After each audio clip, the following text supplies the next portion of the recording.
Hello, everybody. Good afternoon and welcome to today's seminar of the Southeast Asia Research Center here at CTU in Hong Kong. My name is Diego Fossati and I am Associate Director of the center. This is the first seminar for the semester and we have a very exciting lineup. This is going to be a very lively semester. We have a record number of seminars coming up, at least 7 from now until the end of April. So very looking forward to that, and please stay tuned on the future events and on the next activities that we have scheduled. Keep an eye on our emails from the newsletter. If you haven't signed up, feel free to do that. I would encourage you to do that. Otherwise, all of the events are posted also on CIRC's website, the CTU's website.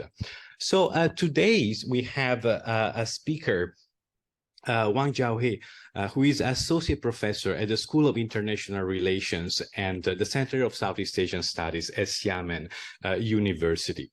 Jiaohe completed his PhD in Politics and International Studies at the University of Warwick. His research lies in the fields of international relations, comparative politics, political economy, and Southeast Asian studies.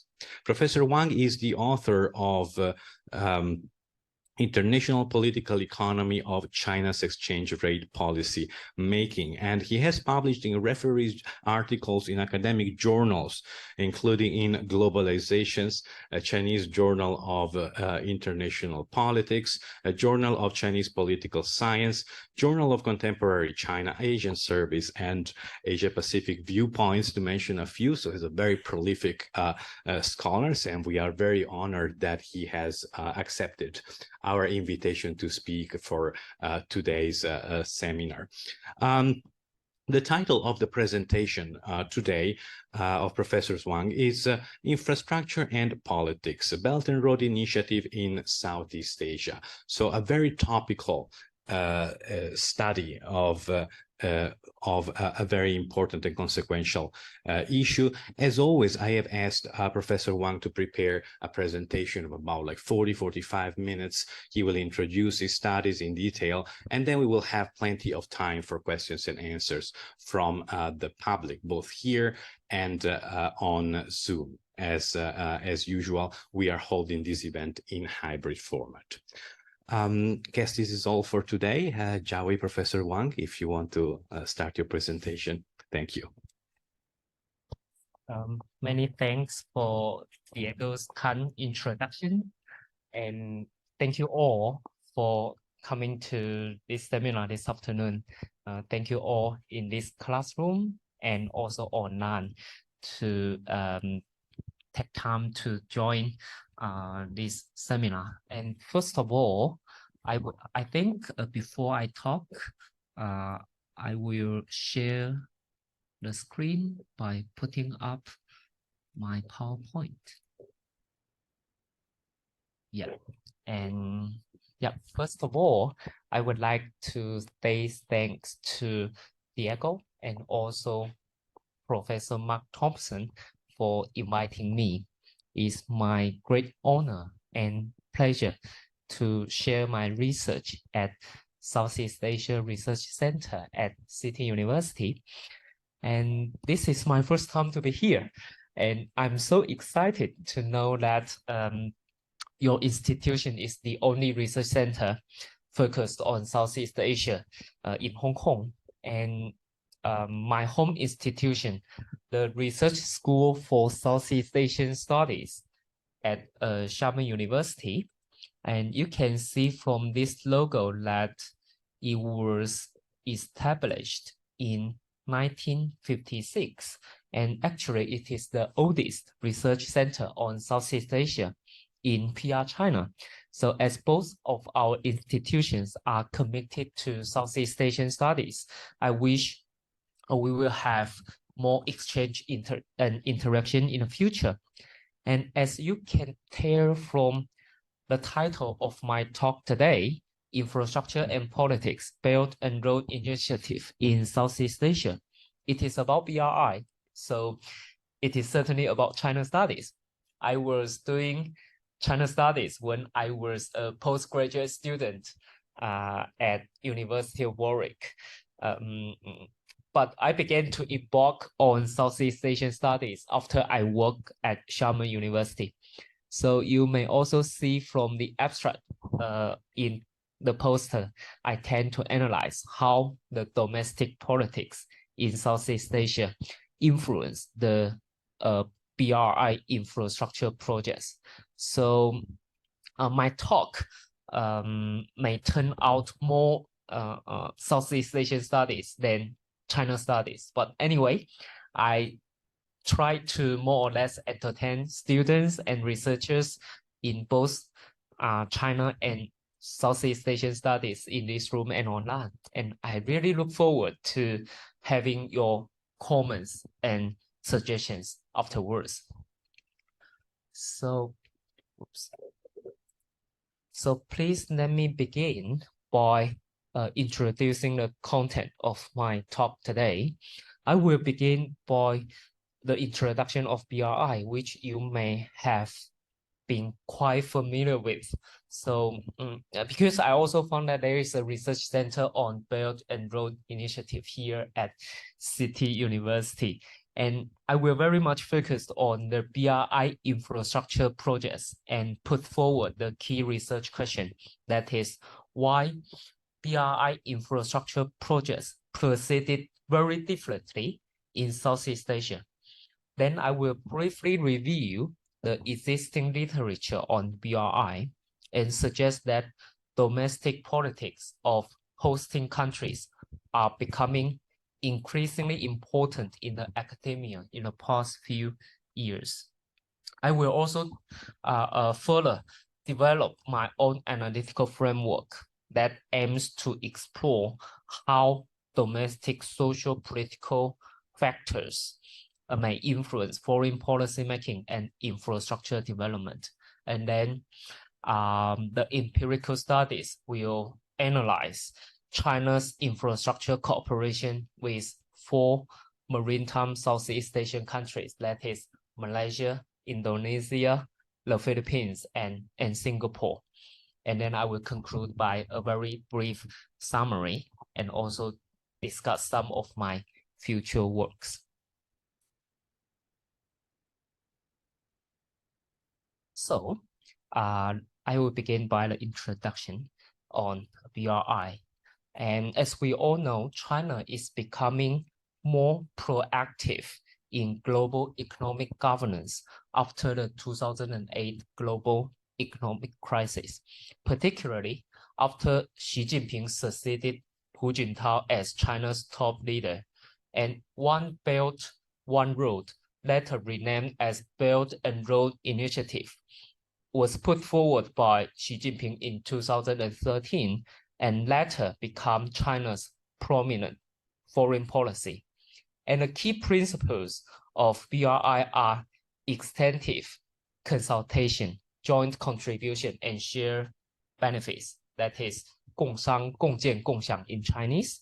And there are 5 main areas for BRI cooperation: policy coordination, infrastructure development, trade facilitation, financial integration, as well as people-to-people exchange. And I think among these 5 areas, infrastructure development is the main thrust, as China has comparative advantage in infrastructure building.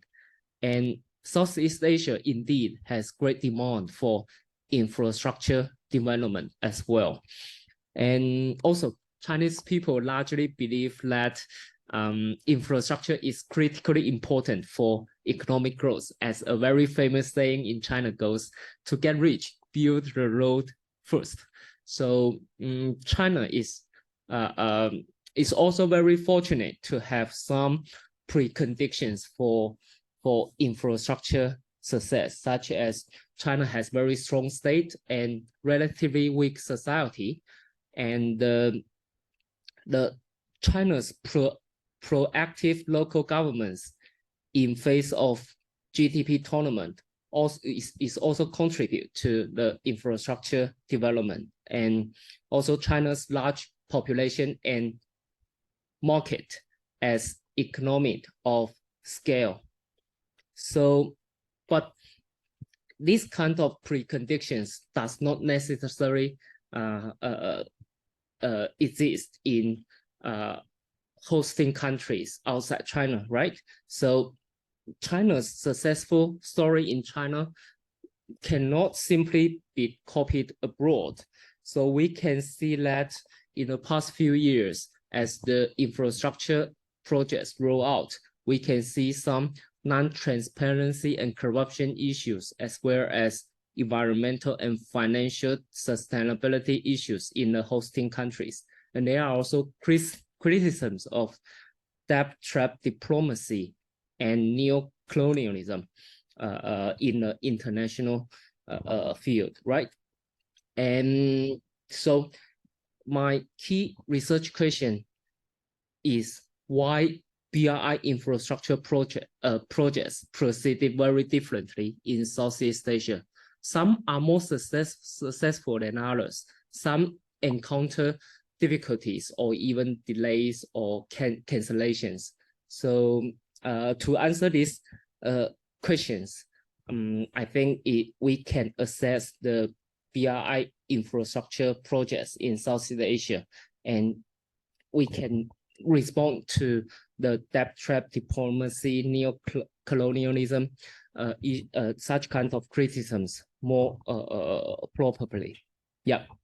So particularly in Southeast Asia, we can see that some projects suffer from political risk, right? After the 14th general election, there is government transition in Malaysia, and the new government led by Mahathir reviewed and also review the most important project I will discuss later on. And some suffered from societal risk, right? In the past decade, Indonesia under Jokowi, the most important high-speed railway project called Jakarta-Bandung High-Speed Railway also faced societal pushback and has significant delays in the implementation. And we also see that some projects suffer from both political and societal risks.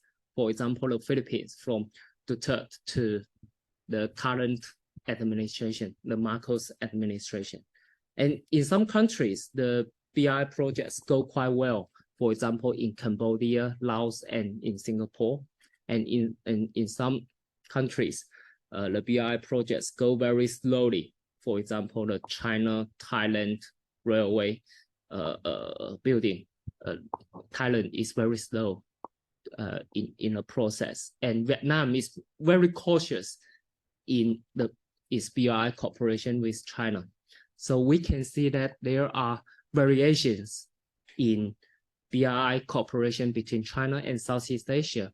And I would like to know how domestic politics of hosting countries matter or influence the BRI infrastructure development.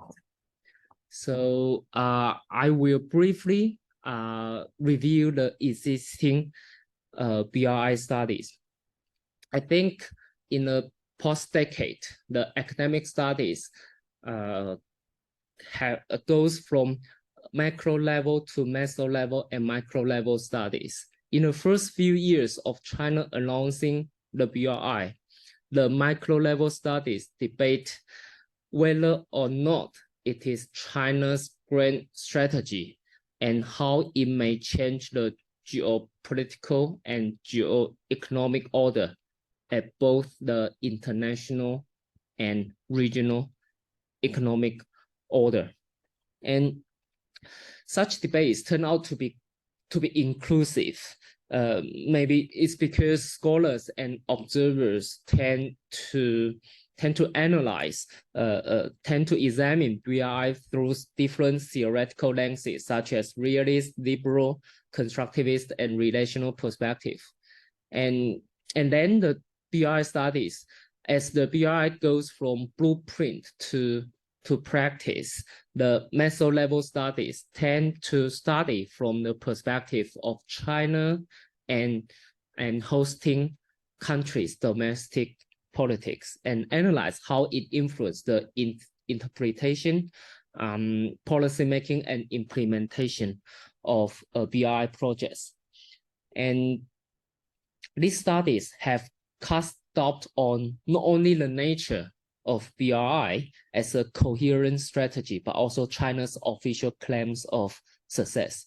And they also provided comparative grounds to show the agency of hosting countries in BRI. And lastly, the micro level of BRI largely focused on the success or failure of a single BRI project or project within a single country. And they are less theory-driven and more case-oriented. And my general take for the existing literature is that micro-level studies are like using telescope in making observations on the BRI as a whole, while micro-level studies are like using a microscope to examine more specific each BRI project in detail. And while the micro-level debates of BRI turn out to be inclusive, and micro-level studies cannot see the forest for the trees. So I think BRI from the meso-level perspective, particularly the agency of hosting countries, is of great importance, as BRI projects have practically suffered from hosting countries' domestic socio-political risks in the past few years. So, and I also found Southeast Asia critically important in this regard. One reason is that Southeast Asia's diversity that provides fertile comparative grounds for this study. And the other reason is that Southeast Asia is particularly important as the maritime Silk Road will go nowhere if BRI fails at the very beginning in maritime Southeast Asia. So in this part, I would like to develop an analytical framework with two typologies. One is conceptual typology and the other is explanatory typology. But before I do that, I would like to use this figure to unpack how domestic politics in hosting countries might influence BRI. First of all, China's BRI proposal is perceived differently by leaders in hosting countries. So it begins by the perception of the leaders. And then, second, they make decisions whether and how to cooperate with China. And third, BRI projects goes into the process of implementation. And in this process, the society plays some role there. And in different stages, variables such as leader images, domestic institutions, and state-society relations play different roles. But in this process, I would like to highlight the centrality of domestic institutions. And actually, the typologies, my typologies will center on domestic institutions because it, to a great degree, condition the role of leadership and society in the domestic politics. So most specifically, I use this typology. And my typology considers two dimensions that are of critical importance. The first dimension is whether foreign policy making is personalized or institutionalized. And the second dimension is whether it is responsive or insulated. And I think this is ideal type. We should consider these two dimensions as ideal types, and the reality always lies somewhere between these ideal types. And And for the first dimension, personalization means a very high degree of agency exercised by political leadership, and the institutionalization means a very high degree of institutional or bureaucratic procedures where policy are initiated, deliberated, and decided. And the second dimension, in the second dimension, responsiveness means a very high level of social participation in policy making and implementation, whereas installation means overwhelming control of state over society and extreme limitations of social influence. And yeah, this is the two dimensions, and I will try to develop the first typology, which is conceptual typology. We can find the first type. I call it an arbitrary type, which is characterized by both personalized and insulated foreign policy making. And in this type, foreign policy making is primarily a personal issue or confined to a very small circle. And foreign policy decision making is very much isolated from political opposition and societal influence. And the second type is the populist type, and it corresponds to the personalized and responsive foreign policy making. And yeah, in this type, the leader enjoys a very special position in formulating foreign policy, and the social actors can also insert influence within the pluralist system. And the third type, I call it a procedural type, which is institutionalized and isolated foreign policy making. And yeah, in this type, the foreign policy making follows standard operating procedures, and the process is to a large extent insulated from societal influences. And the last type is called the democratic type, which is consistent with institutionalized and responsive foreign policy making. Yeah, so based on these two typology, I continue to develop an explanatory typology that links domestic institutions and social political risks on BRI infrastructure projects. And in this part, and in this typology, I have two general assumptions. The first assumption is that personalized foreign policy making engenders more political risks for the BRI projects. And the other assumption is that responsive foreign policy making generates more societal risks for BRI projects. And I will try to explain the main reasons for these two assumptions. For the first one, under personalized foreign policy making, once power transition takes place, the incumbent is more likely to attack the previous government's policy in order to legitimize his or her own. This kind of policy reversal is not uncommon either in authoritarian or in democratic countries. And for the second assumption, the main reason is that under responsive system, some social actors may not necessarily yield to unfavorable decisions and try to put up various resistance that engender obstacles and delays in the process of policy implementation. So with these two assumptions, I think under the populist type with personalization and responsiveness, the social political risks will be relatively high, and the risk will be relatively low under the procedure type with insultation and institutionalization.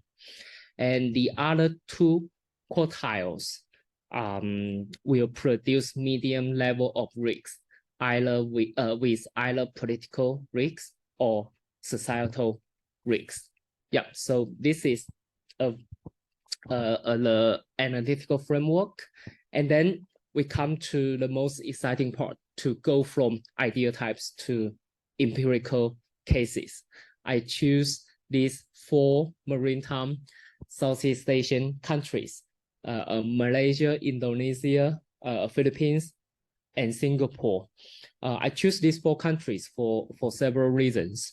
The first reason is their importance for BRI. As I just mentioned, the maritime Silk Road will go nowhere if BRI fails at the very beginning in maritime Southeast Asia. And the second reason is methodological. I choose these 4 countries, and I would like to have some degree of control in comparison.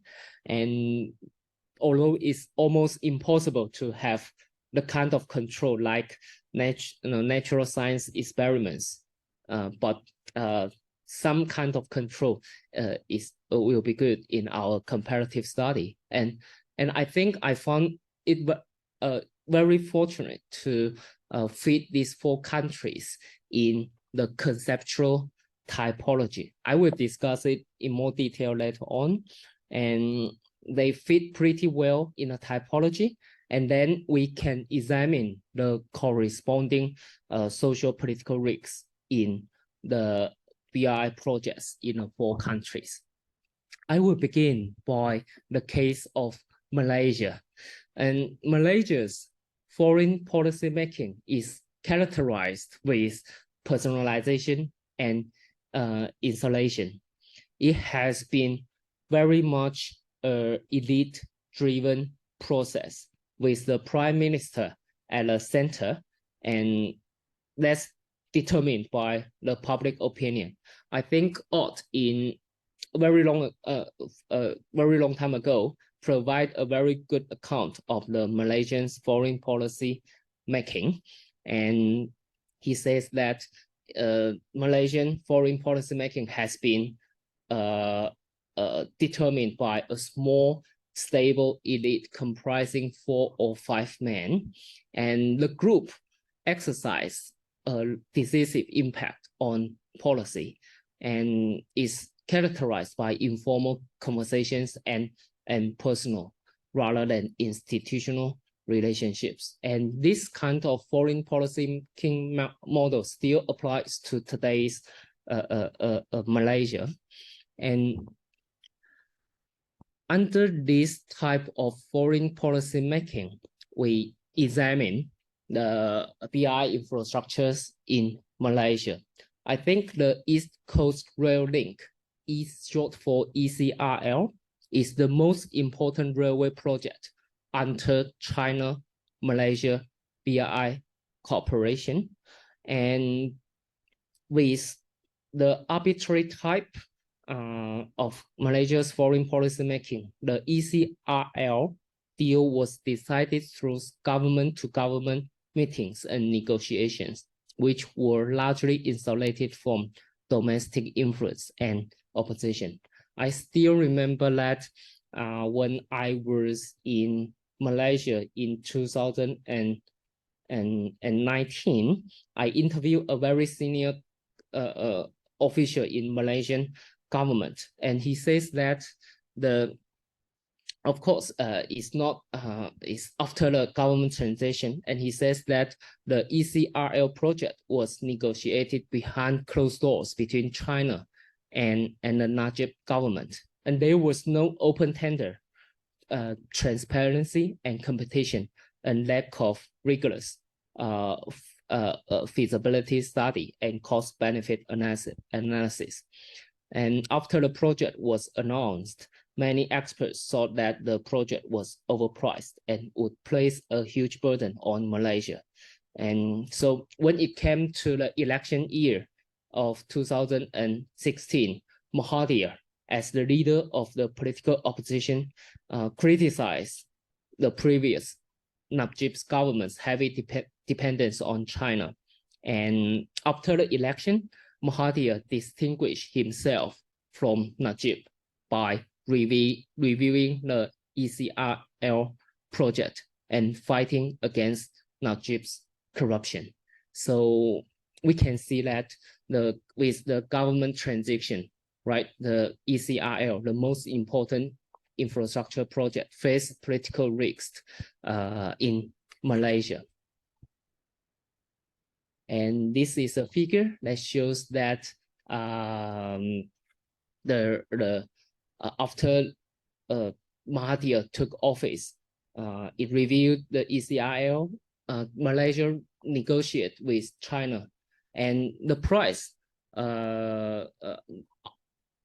after negotiation, the price was deducted to 2/3 of the original price with very minor reroute of the ECRL. And although the railway was renegotiated and resumed as ECRL 2.0 in 2019, is once again government-to-government negotiations, and is still behind closed doors. So, and little justification has been provided for the new deal.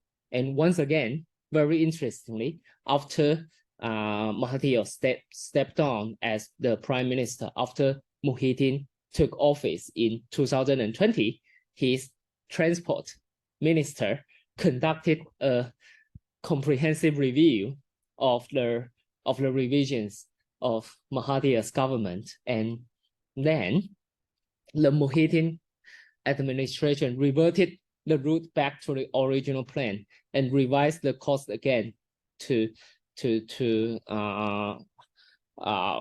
billion ringgit in April 2021 as ECRL 3.0.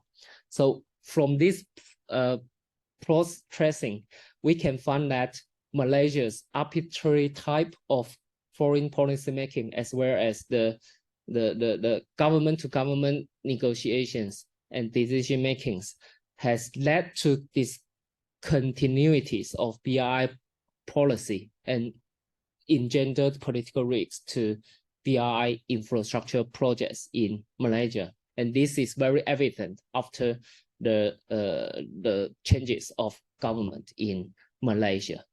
Yeah, and then we proceed to the second case, the case of Indonesia.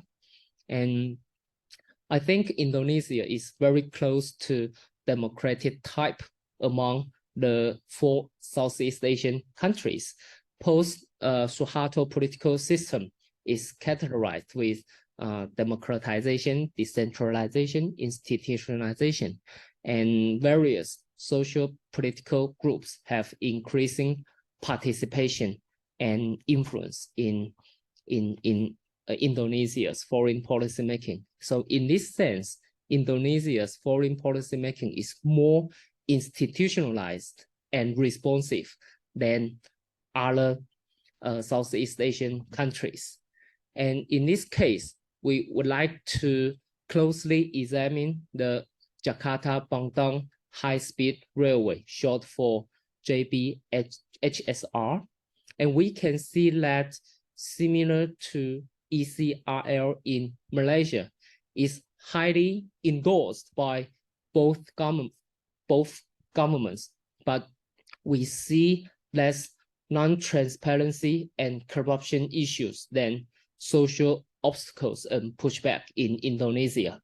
And in the process of implementation, the JBHSR face very significant problems of land acquisition problem in constructing the railway. And many of the indigenous people either refuse to sell their land or demand a very high price. And there may be several reasons behind that. I think maybe it's because there exists anti-China and anti-Chinese sentiments in Indonesians' history.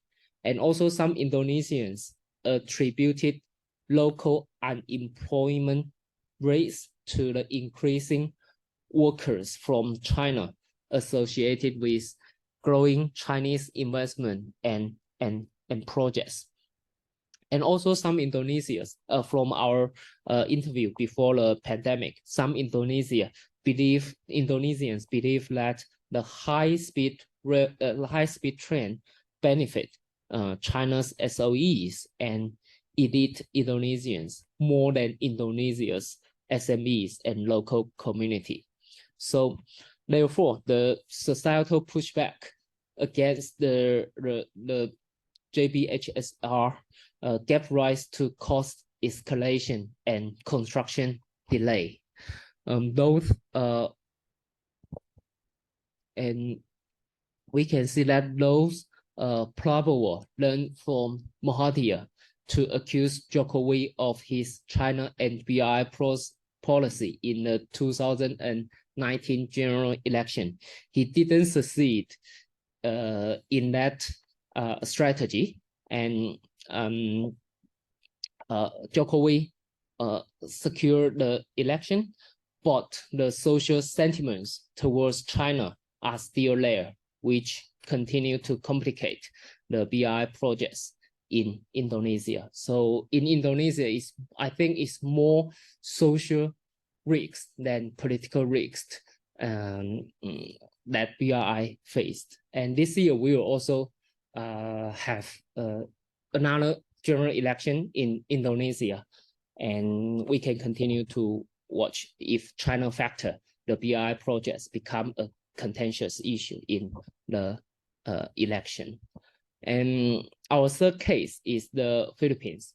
I think it fits into the populist type of foreign policy making with personalization and responsiveness in the Filipino political system.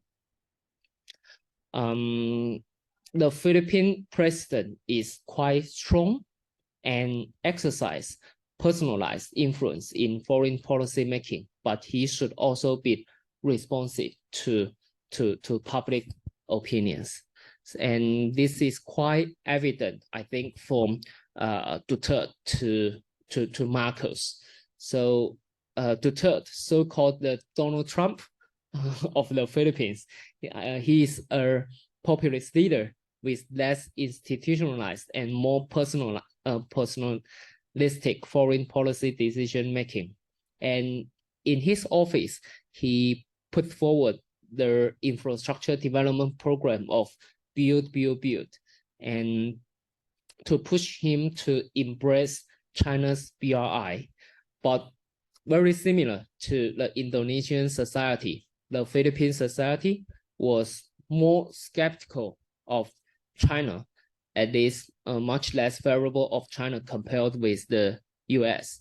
And this presented social obstacles to the BRI projects in Philippines. So BRI projects such as the Kaliwa Dam project and Chiro River Pump Irrigation Project face opposition from indigenous people in Philippines, and also some NGOs and even local government officials. They have some. They are against the BRI projects. So this is very similar to Indonesia. BRI implementation in Philippines also encountered societal risks. And these are some figures that the Indonesian society are more skeptical of China compared with the US. And after the leadership transition, I think Bongbong Marcos, the leadership transition in 2022 revealed the political risks in Philippines for BRI projects. Bongbong Marcos moved away from Duterte's pro-China stance and balance against China by moving closer to the US. And just 2 months ago, in November last year, the Philippine Transportation Secretary declared that the 3 railway projects will not be funded by the Chinese government anymore. and these 3 railways just cancelled. And this is a heavy blow to China's BRI in Philippines. And up until now, and we can find more political risks after leadership transition in the Philippines than in Malaysia. And therefore, I think we can reach the summary that BRI projects face both political and societal risks in the Philippines. And our final case is Singapore. And this case is quite special because there is no concrete BRI projects on the island of Singapore, but Singapore is relevant by playing the intermediary role. For example, Infrastructure Asia is a facilitation office set up by the Singapore government to support Asia's social and economic growth through infrastructure development. And it helps to connect Asian governments, bring in relevant parties, and provide services and technological and financial solutions. So Infrastructure Asia helps to improve the success of BRI projects in other countries. And thanks to the insulated policy making process in Singapore, the BRI cooperation between China and Singapore is quite stable over the past years. Yeah, so I think this is not a perfect case to test, but because there is no infrastructure projects in Singapore, but it provides some verification that because of the procedure type of foreign policy making, the Singapore-China BRI cooperation is quite stable and suffers from the lowest level of risks compared with other countries. So I think this table summarized all the 4 cases we just imagined, and the key findings are shown in this table.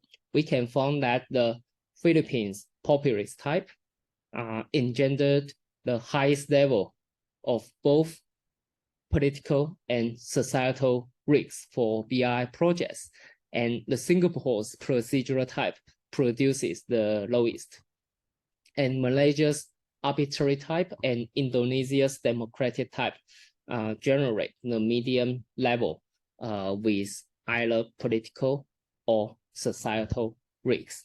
So this is a very brief conclusion of the 4 cases we examined. And I think we have some implications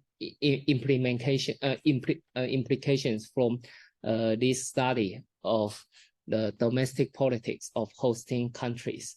So we really found that the success or failure of the BRI projects to a large extent depends on the engagement with and response from Southeast Asian countries.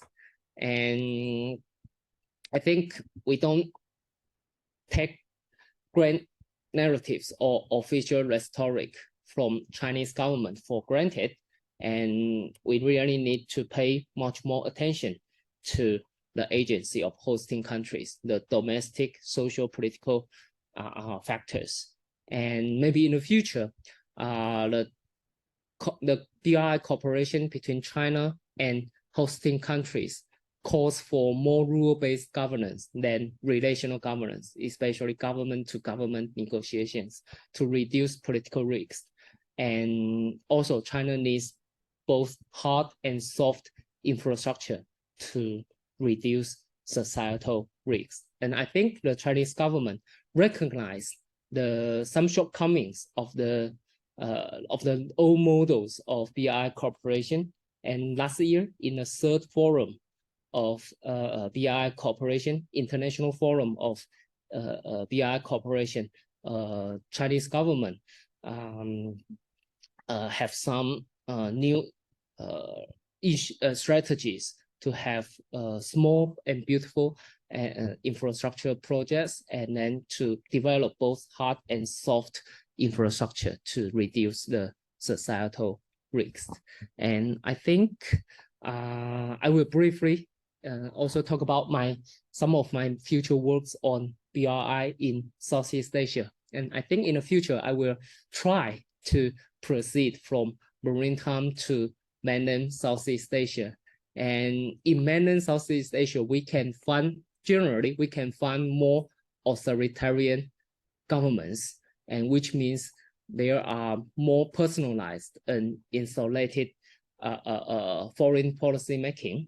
But after partial democratization, there might be some responsiveness and some social influence in the BRI infrastructure development. For example, I will try to examine how the military regimes, Thailand under Prayut, and also Myanmar under military rule, influence their BRI infrastructure development.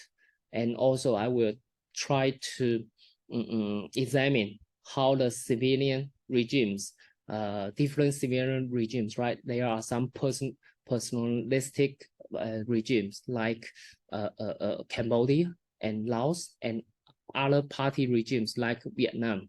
I think different regimes have different strategies of regime legitimization, and the strategy, the domestic politics will influence how Southeast Asia cooperate with China in terms of infrastructure development. And also I will try to integrate both domestic and international alliances, right? Because in the past few years, we can see that the US and China have comprehensive competition. And in terms of infrastructure, US and Japan really competed with China in Southeast Asia's infrastructure development. And how the international factors play out will influence China's cooperation with Southeast Asia. And it will be very interesting to integrate the domestic and international alliances. Yeah, so I think that's all from me today. And thank you so much for listening. And I really look forward to your comments and suggestions. Thank you.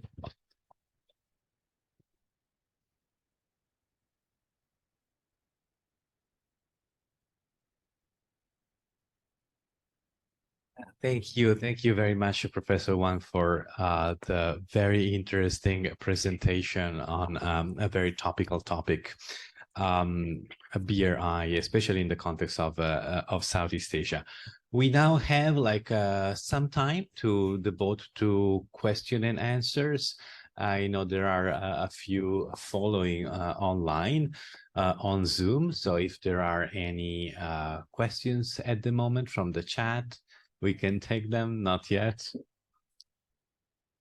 Okay, so if you are listening through Zoom and you have any comments or any questions, please type them in the chat box. We're very happy to relay them to our speaker. So in the meantime, I guess I can ask a couple of questions. I was very interested by your like the theoretical framework, the typology that you outlined, and I think it did point to the importance of responsiveness as a determinant of political risk, which is, you correct me if I'm wrong, it's the same as saying that the public opinion could play a very important role in the process. And the illustration you gave us are very convincing in making that claim that when you have ordinary people that are paying attention, that the issue is salient in public opinion, they are involved, that can be a disruptive process. So I was wondering if you came across instances in which you have like this kind of responsiveness, but more with a positive or perhaps like a neutral effect. What I mean is that, as you said at the beginning of your presentation, people generally are very supportive of infrastructure building, right? There is this like overwhelming support for building in infrastructure. Their role in economic growth is widely acknowledged as being very important, and people in general are not opposed to international cooperation in this field. So is there, perhaps not in Southeast Asia, perhaps even beyond that, have you come across in your research to cases where you see perhaps like a public opinion, like a high degree of support for this kind of project, constraining politicians, but in a different way, so like sort of like nudging them into this kind of international agreements to promote infrastructural development? Thank you, Diego, for a very good question. How public opinion might influence the political leaders in terms of infrastructure development. And I think in some countries, the public opinion might favor infrastructure development, but it also matters which country to cooperate with. And for example, in Philippines and in Vietnam, I think the general public opinion is that it should be more cautious to cooperate with China, because it worries that the home country is more economically dependent on China because of the sovereignty issues, right? And the general public might favors the government to develop infrastructure building with other actors like Japan, and also maybe they can develop their cooperation with different partners, right? But not too reliant on any single country like China. So that's why Duterte's policy, he's a very strong leader. The public opinion is quite high. The approval rating was always quite high during his term, and he can continue his policy to embracing China's BRI and moving relatively away from the US. But after the leadership transition, Bongbong Marcos did not enjoy the high approval rating as Duterte, and he have to consider the public opinion. And I think this case shows that how public opinion influence Marcos' strategy with China, with US, and how to develop the infrastructure. So I think you are right. The public opinion might favors infrastructure building, economic development, but it also plays, but as to who to cooperate, I think it makes a big difference. And I think also in different South Asian countries, people, the general public have different perceptions or preference of China. They will play a role there. Yeah, I think that's what I know. Thank you. And so in your answers, you mentioned like these two cases, the Philippines and Vietnam, in which you have this kind of like predispositions in public opinion. So you have like these cases in which like so historically foreign policy has been sort of like a salient political issue, which in a way sets them apart from from other regimes in other world regions, in which perhaps you can say that foreign policy has been to a greater extent a policy area in which the public was not that involved when compared with others like economic policy and so forth. So I wonder, like in general, how would you describe like the role of historical legacy in legacies in your framework. So here we have like the Philippines, a country that traditionally has had like very strong ties with the US. You see, like as you just mentioned, the rise of Duterte, a leader so disruptive in many ways, also in foreign policy. But as soon as he's voted out of office, well, not voted out, he just leaves office. Policy like reverts back quickly to to the previous sort of like status quo. Does that is that like an argument also to a certain extent what you're making about the stickiness or the enduring importance of historical legacies like this? I think I would do agree that the history plays a very important role there. And I think Philippines foreign policy, particularly Philippines-China policy, was quite special.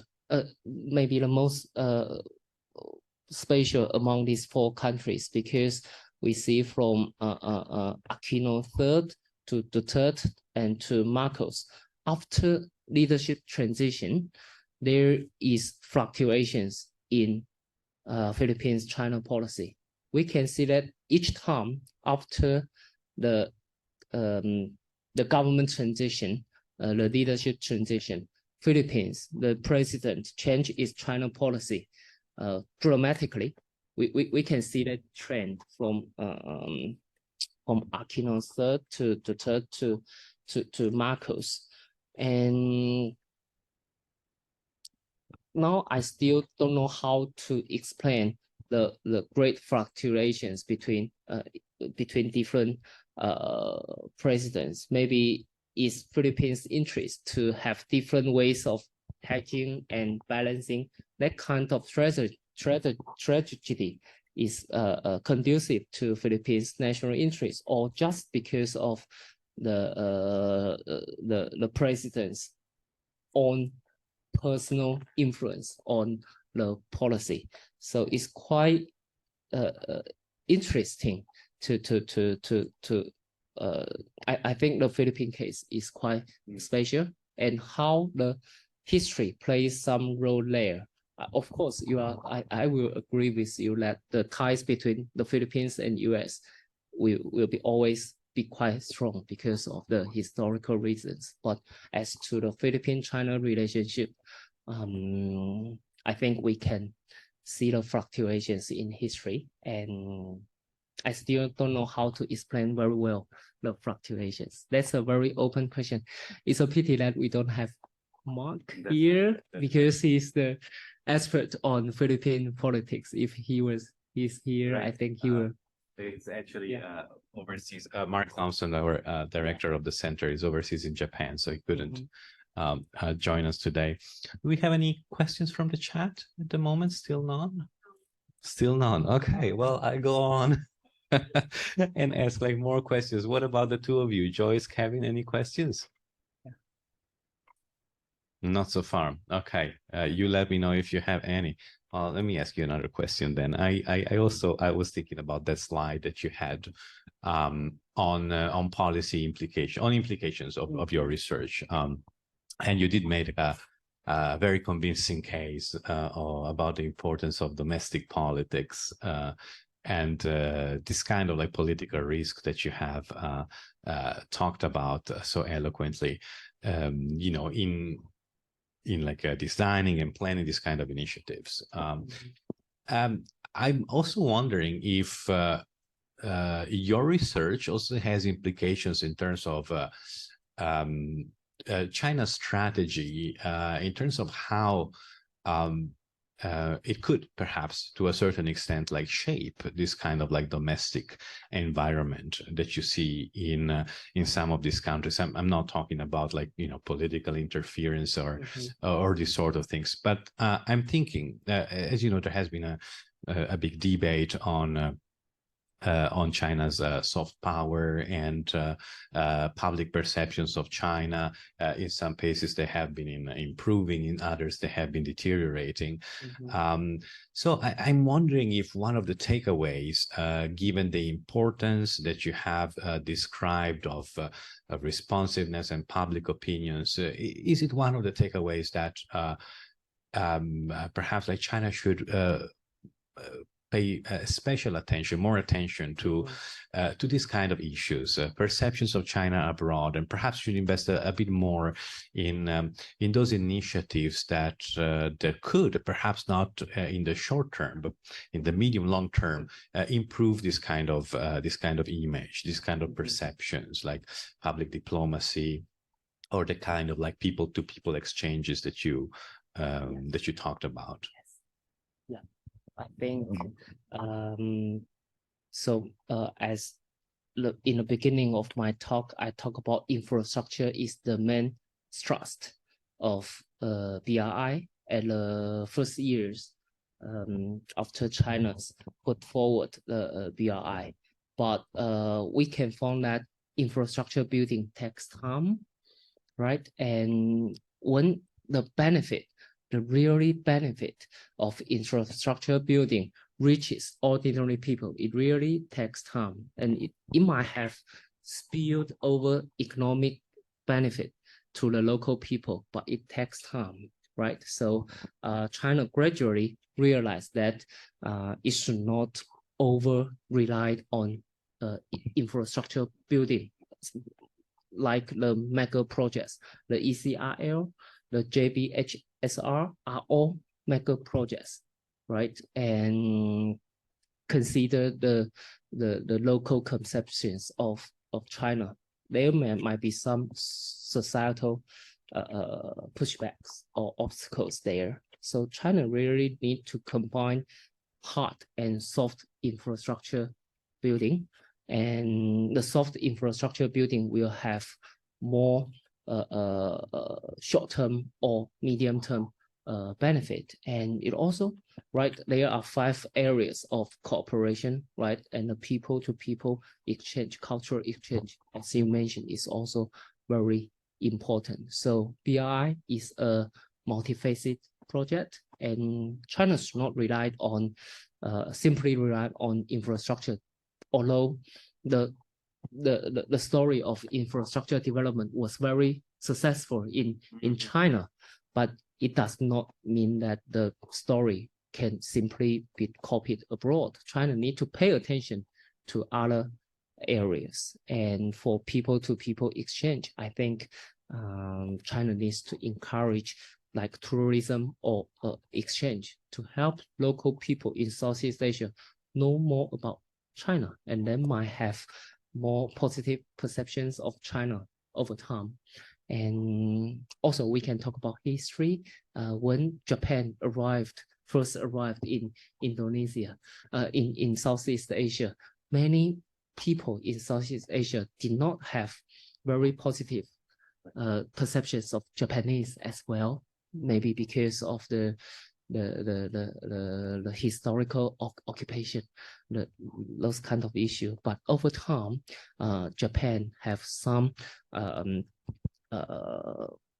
projects that really benefit the local people, and people's perception of Japan improved over time. Maybe it takes 1 or 2 decades to change that. So it really takes time, and I believe China can learn from Japan's lesson.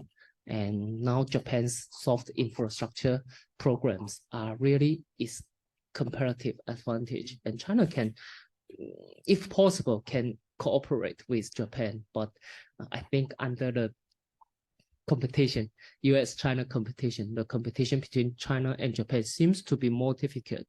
But 4 or 5 years ago, many people are thinking about China-Japan cooperation in Southeast Asia. Now, though there are less and less people think about that, but it's still China can learn from Japan's experience. Yeah. A question from the can you want to use the Why don't you just ask your question and then I will quickly repeat it so we make sure that on Zoom it's clear as well. Thank you for a formative seminar. So earlier you discussed the Philippine case under Duterte and Marcos. So Marcos Jr. has been veering away from Duterte's pro-China policy, and basically Marcos Jr. has been, compared to Duterte, has been very assertive in defending the Philippines' sovereign rights over the contested islands in South China Sea. So in your assessment or based on your research, do you find or do the tensions and contending claims in South China Sea impact the engagements over BRI projects with China with other Southeast Asian countries? Is there a connection between the tensions, contending claims, and the engagements on BRI projects? Okay, let me just repeat the question very quickly in case on Zoom it was not clear. Kevin's question was about the Philippines and Marcos' presidency. Marcos has been more assertive in a territorial dispute in the China Seas, to stand up against China on some occasions. The question is whether this kind of territorial disputes have an impact, or to what extent they have an impact on cooperation on BRI infrastructural issues. I think under Duterte's terms, he moved away from the US since the very beginning of his term. He says that he like to separate from the US, and this is his way of maintaining the sovereignty or the integrity of the Philippines. And he embraced China's BRI because the infrastructure development program, the build, is inconsistent with BRI infrastructure building. So he really embraced China's BRI and did not talk about much about the sovereignty issue with China, right? The South China Sea issue or West Philippine Sea issue. Yeah, so I can see very limited evidence that the sovereignty issue impact the BRI cooperation between China and Philippines. But as you said, when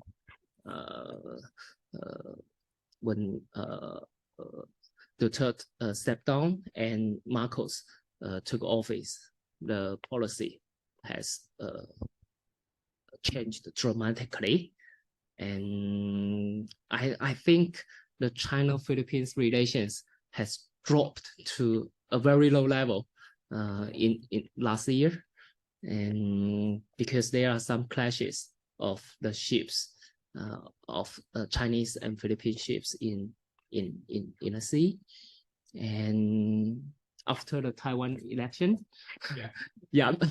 Marcos congratulated Lai on the victory, and you can see that Chinese Ministry of Foreign Affairs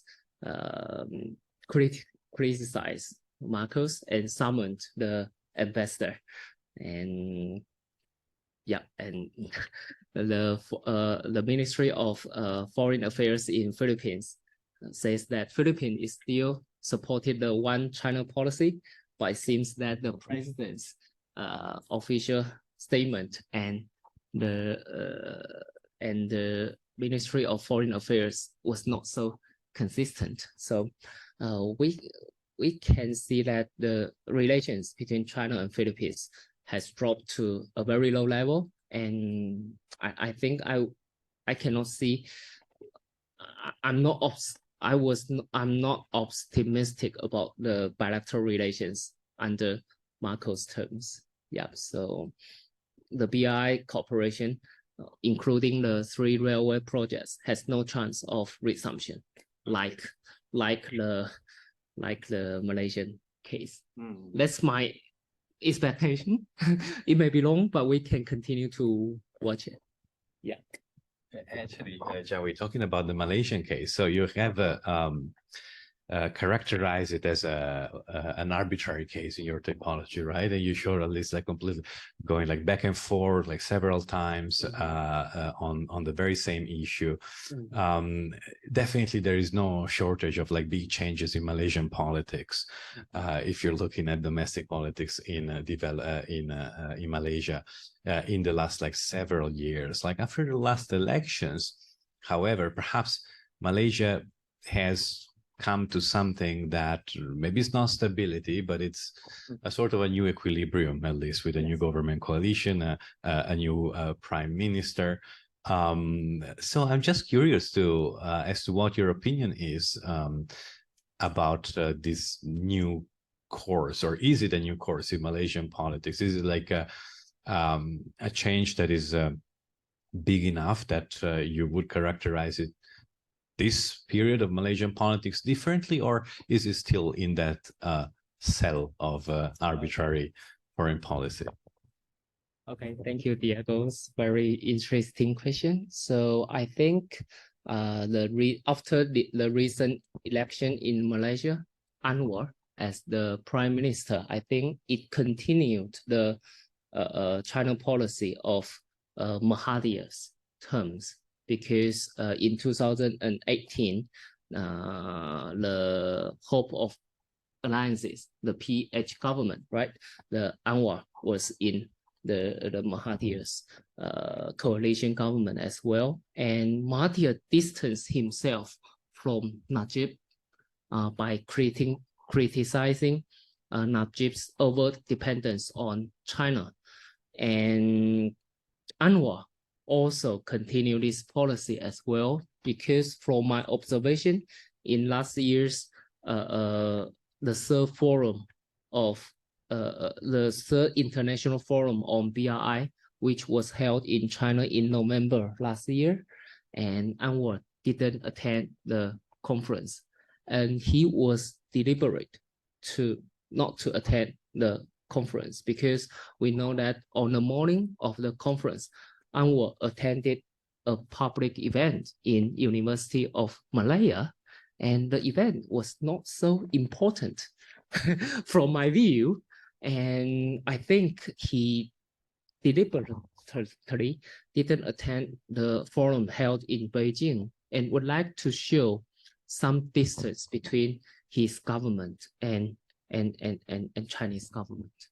Yeah, so I think this is also consistent with Malaysia's foreign policy of multi-distance, or we say hedging, right? Malaysia keep approximately equal distance with China, US, and Japan. So I think under Najib's office, I think Malaysia moves more closer to China, but in Mahathir and Anwar's government, there is more continuity of Malaysia's foreign policy. That's my observation. Yeah, I don't know if it is correct, but I can see that Anwar would like to keep some distance away from China. Yeah. Thank you. Let's see if there are any updates from the chat. Any questions for chat or from yourself, Joyce? No? No, still no questions. Okay. We are almost out of time. Let me just ask you like one last question. Again, another case of those that you are planning now to study. I was thinking, again, talking about like domestic politics and changes and instability too, about like, you know, how tricky it is for a scholar like yourself when you're dealing with this kind of patterns to try to categorize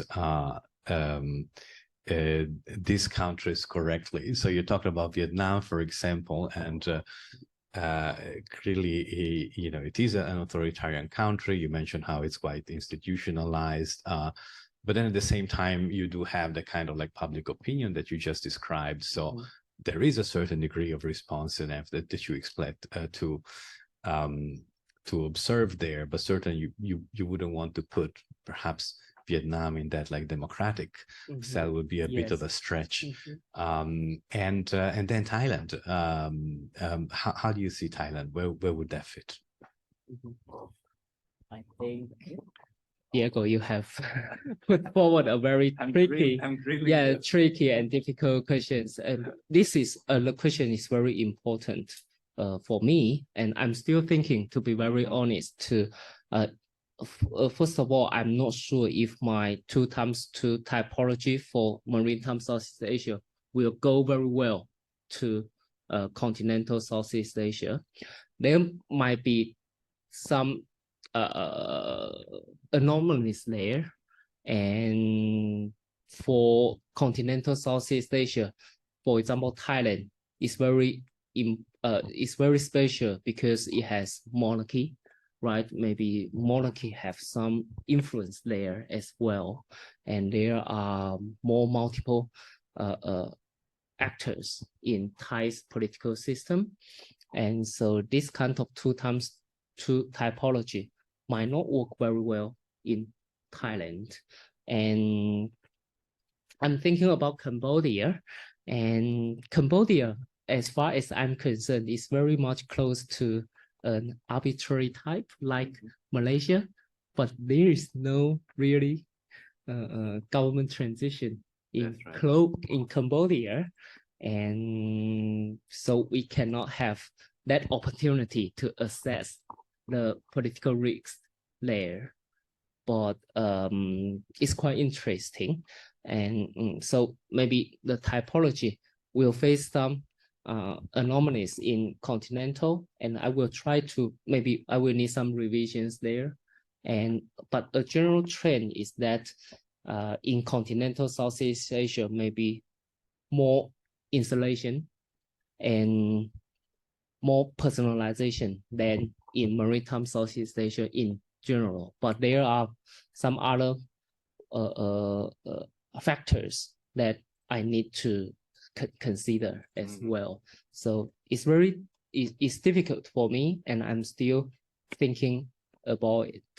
Yeah, so that's my tentative response. Hopefully I can develop some other frameworks or to better explain continental. Yeah, it's still working in process. That's a great answer. Certainly, I didn't want to suggest that it wouldn't be suitable for mainland Southeast Asia. It was just I was just thinking of obviously you have identified these two factors that are really important, and the typology works really well. It's revealing, it's powerful analytically, but then when you get to the empirical analysis, it's always it's always, as you said, it's a bit tricky. So you have to make choices, I guess. It's going to be interesting to see where this project takes you then when you engage with that other corner of Southeast Asia. I am assuming that there are no other questions from the chat. So I guess now we really are out of time. Professor Wang, thank you very much for joining us today. It was a pleasure to have you. I hope I didn't ask too many questions. Please join me in thanking Professor Wang for his talk. Thanks a lot. Thank you very much. And as we are closing today, just let me remind you about our next seminar for CERC. As I mentioned, we have a very rich lineup for this semester. The second talk that we're having is just going to be like next week on February 5th. This time, the starting time will be 4 p.m. So mark your calendar. The speaker is Professor Xue Song from Fudan University. And the title of the talk is going to be Explaining the Impact of Chineseness on the Evolving Terrain of Islamic Ideology in Indonesia. So it's going to take us in a very different direction than Professor Wang's talk today, but still a very exciting topic.